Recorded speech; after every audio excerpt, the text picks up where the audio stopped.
Meu grupo é composto por mim, Andressa, pela Giovana, pela Mariana, pela Michele, pela Nawane e pelo Pedro. Iremos falar sobre o autor Jorge Amado e algumas de suas obras nos slides a seguir. Sumário. Introdução, biografia, Capitães da Areia, Gabriela, Terra Sem Fim e considerações finais. Bom dia, eu irei falar sobre a biografia do autor. Jorge Leal Amado de Faria nasceu dia 10 de agosto de 1912 no sul do estado da Bahia. Ele foi um escritor brasileiro e um dos maiores representantes da ficção regionalista que marcou o segundo tempo modernista.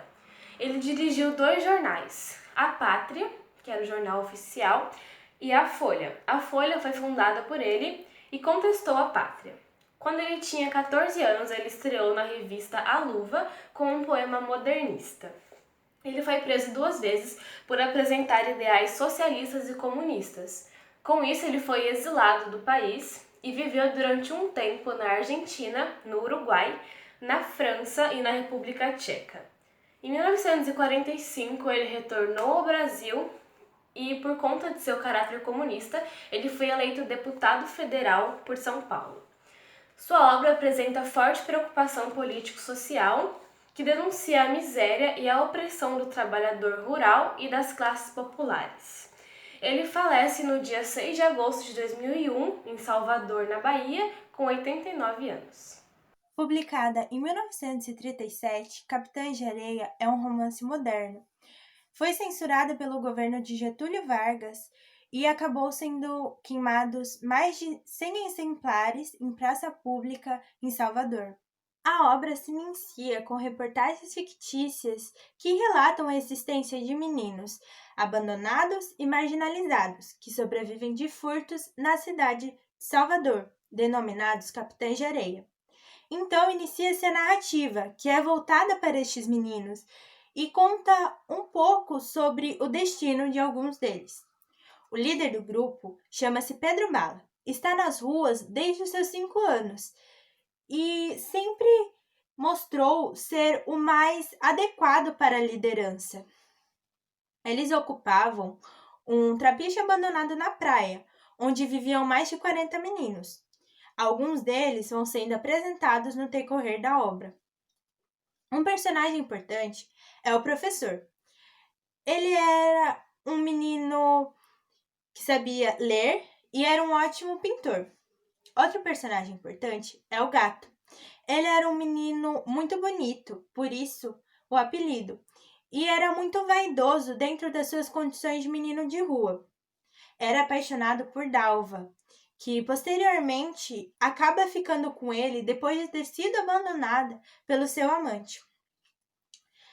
Outro personagem de destaque era o Sem Pernas, um menino ranzinza e que não gostava de ninguém por já ter sido pego pela polícia. Seus papéis nos furtos eram de bater nas portas das casas, normalmente de senhoras idosas ricas, e ganhar a confiança delas para saber o que elas tinham de valor e então repassar para o grupo. Outros personagens são Volta Seca, que dizia-se afilhado do cangaceiro Lampião e sonhava entrar para aquele grupo. Pirulito, que era um menino temente a Deus e que posteriormente acaba largando a vida dos furtos. Boa Vida, que era um menino que para ele estava bom, ele estava feliz com tudo que ele tinha e não reclamava muito. E a única menina do grupo, que era a Dora. Entre os adultos, pode-se citar o padre José Pedro, que era amigo dos meninos e tentava cuidar deles da melhor maneira possível. E a mãe de santo, Dona Ninha, que também era amiga do grupo. Em certo momento, a varíola surge na cidade e um dos garotos do grupo contrai a doença e acaba internado. Nesse momento, são apresentados os personagens Dora e Zé Fuinha, 2 irmãos que perderam sua mãe pela varíola e começaram a participar do grupo. Desde sua chegada, os garotos tentam se relacionar com Dora, mas são sempre impedidos por Pedro Bala, o professor, e João Grande. Após isso, Pedro Bala e Dora começam a ter um envolvimento amoroso. Um fato curioso é que durante toda a narrativa, as crianças agem como adultos, bebendo, fumando, se relacionando com outros personagens. No entanto, tem uma cena em que os personagens estão brincando de carrossel e esse é o único momento durante toda a obra que transparece que eles realmente são crianças. Durante uma tentativa de assalto, os garotos são pegos pela polícia, porém, graças à proteção de Pedro Bala, somente ele e Dora são levados. Dora foi para um orfanato e Pedro Bala, após ser torturado, foi colocado em uma solitária por 8 dias. Até que os garotos conseguiram bolar um plano e tirar Pedro Bala da prisão. E começam a gerar outro plano, para conseguir retirar Dora do orfanato.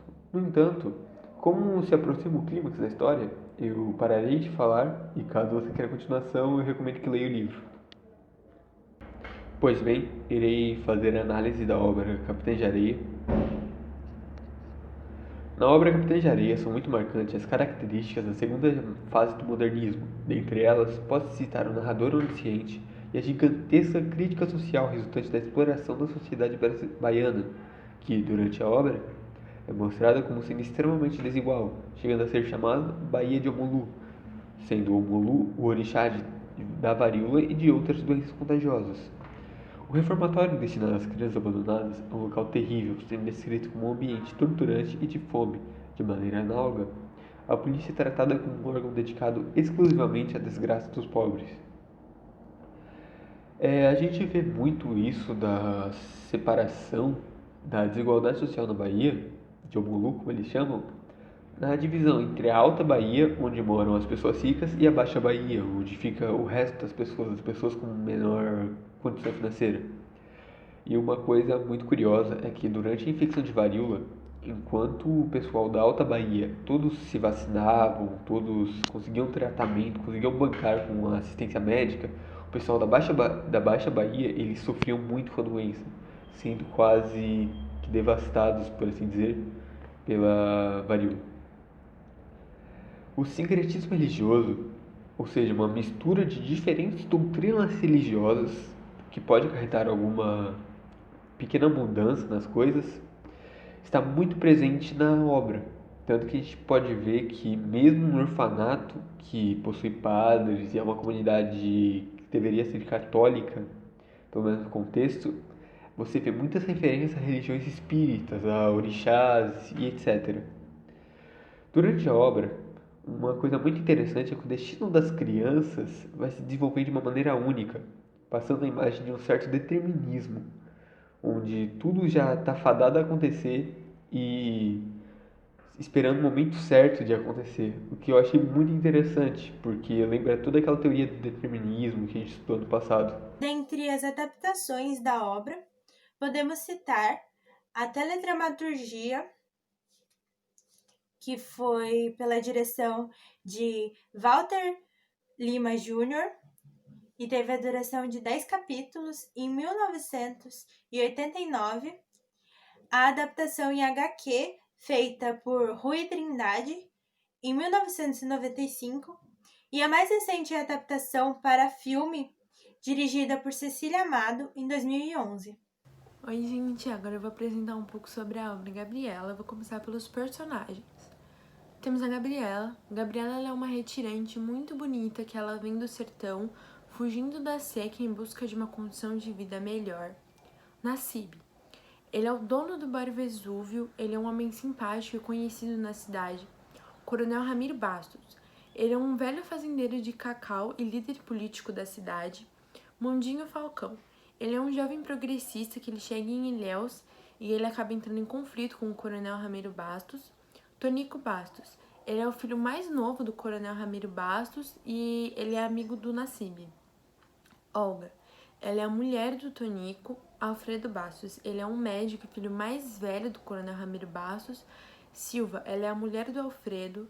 Jerusa. Ela é a filha do Alfredo e a neta preferida do Coronel Ramiro Bastos, e o Mundinho Falcão acaba se apaixonando por ela. Malvina. Ela é amiga e confidente de Jerusa e ela é uma moça de ideias liberais. E o Coronel Melk Tavares, ele é o braço direito do Coronel Ramiro Bastos e o pai de Malvina. Enredo. A história se passa em Ilhéus na década de 20, onde a cidade era conhecida por sua riqueza por conta da exploração de cacau. A história, ela se inicia quando um cara chamado Jesuíno Mendonça, ele mata a esposa dele e o amante por não aceitar a traição. Nassib, como eu já disse, ele era dono do bar Vesúvio, onde tinha uma cozinheira chamada Filomena.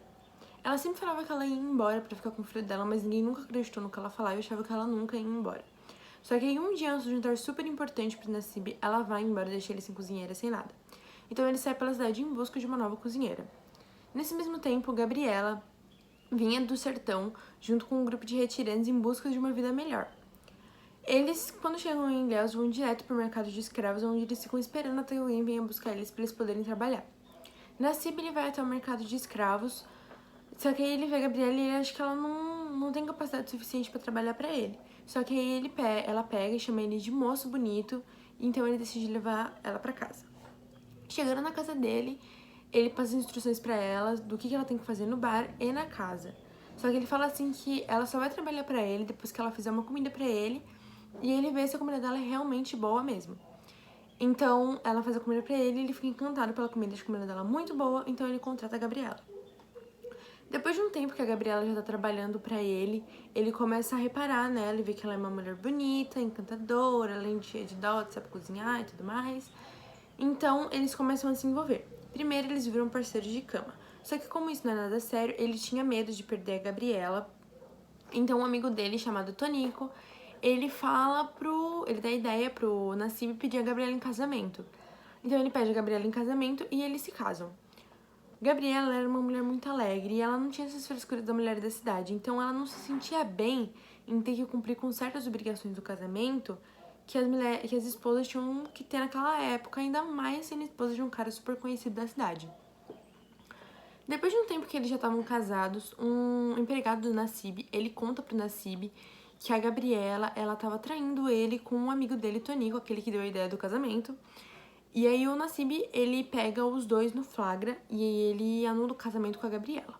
Nesse mesmo tempo, ele tava tentando abrir um restaurante onde ele pretendia colocar a Gabriela como chefe. Porém, devido a todas as circunstâncias, né, ele chamou o chefe do Rio de Janeiro, mas o chefe do Rio de Janeiro ele não se encaixava nos gostos da cidade. E os amigos de Gabriela souberam disso, então eles raptaram o cara e mandaram ele de volta para o Rio de Janeiro, porque eles sabiam que a Gabriela queria muito voltar a trabalhar para o Nassib. Aí, o sócio do restaurante, ele dá a ideia pro Nassib de chamar a Gabriela. E aí o Nassib pensa e vê que não tem problema nenhum, porque já que houve a anulação do casamento, eles eram considerados somente amigados. Então ele chama a Gabriela pra trabalhar pra ele de novo, e a Gabriela volta a morar na casa dele também, e aí eles voltam a se envolver e voltam a ter uma história de amor. Agora a análise. Essa obra é considerada uma obra da segunda fase do modernismo, e ela pode ser considerada uma crônica de costume. Essa obra tem como base uma história de amor, e essa história de amor, ela foi relacionada com uma quebra de paradigmas na época, por desafiar direta e indiretamente os costumes e as tradições da época. Jorge Amado, nessa obra, ele mostra as características de um relacionamento abusivo, como ciúmes, términos de relacionamentos e traições. Então, ele não mostra aquele amor perfeito que a gente é acostumado a ver nos livros, sim um amor que podemos dizer como real. Essa obra ela faz uma exposição das mudanças e transformações que ocorreram em Ilhéus nessa época, porque Ilhéus era uma cidade muito patriarcal e autoritária. Então houve uma renovação na cidade, tanto nos seus aspectos políticos, econômicos, quanto nos culturais também. Aqui nós temos duas adaptações do livro. Primeiro é a novela Gabriela, de 1935, onde a Gabriela é interpretada por Sônia Braga, e o Nassib é interpretado por Armando Bogos. E a Gabriela, de 2012, onde muitos de vocês já devem ter conhecido ou até assistido, não sei. A Gabriela é interpretada por Juliana Paz e o Nassib é interpretado por Humberto Martins. Eu termino agora aqui a minha parte da Gabriela com uma frase que muitos de vocês já devem ter ouvido falar e eu já ouvi falar várias vezes. Eu acho uma frase muito legal e vou ler pra vocês. O cheiro do cravo, a cor da canela. Eu vim de longe, vim ver Gabriela. O conto do Jorge Amado até o Sem Fim. Vamos começar pelo contexto, que na época o cacau ele era o produto mais requisitado, ele era facilmente comparado com ouro, porque as pessoas que plantavam e cultivavam as cacaueiras, elas enriqueciam muito fácil. E isso era uma grande proposta para aquelas pessoas que estavam tentando enriquecer e subir de classe. Essa obra teve bastante vazamento, porque o próprio autor vivenciou e testemunhou episódios que acontecem na obra, e a maior inspiração foi a vida do seu pai, que era fazendeiro na época, e o episódio mais importante para ele foi quando o seu pai ele caiu numa emboscada e se feriu gravemente por conta de toda essa ganância que existia pela posse de terra. Essa obra também foi escrita no exílio, na Argentina, do autor, depois de muita censura e perseguição, isso em 1943. Ao todo, são 191 personagens. Porém, os protagonistas, os que mais movem a história, é o Horácio, um coronel ex-tropeiro, que fazendeiro, ele plantou cacau e por isso ganhou bastante destaque politicamente e certamente enriqueceu. Tem também os irmãos Badaró, que eles são os fazendeiros mais ricos e mais influentes da cidade, assim como o Dr. Virgílio, que ele é um advogado de outra cidade, mas ao chegar na cidade ele é contratado pelo Horácio para fazer os documentos que ele precisa. Também tem a Esther, que ela é a mulher do Horácio, que mesmo não gostando dele e ser perdidamente apaixonada pelo Virgílio, ela se mostra uma boa esposa e cuida dele. E também tem o Jeremias, que ele é um negro profeta fugitivo que mora na mata, que vai ser melhor explicado no enredo. A história começa com um navio indo para o sul da Bahia. E lá tem alguns personagens que acabam se interagindo e conversando entre si. E ao fundo dessas conversas há uma canção meio aterrorizante para os leitores, mas não afetam tanto os personagens.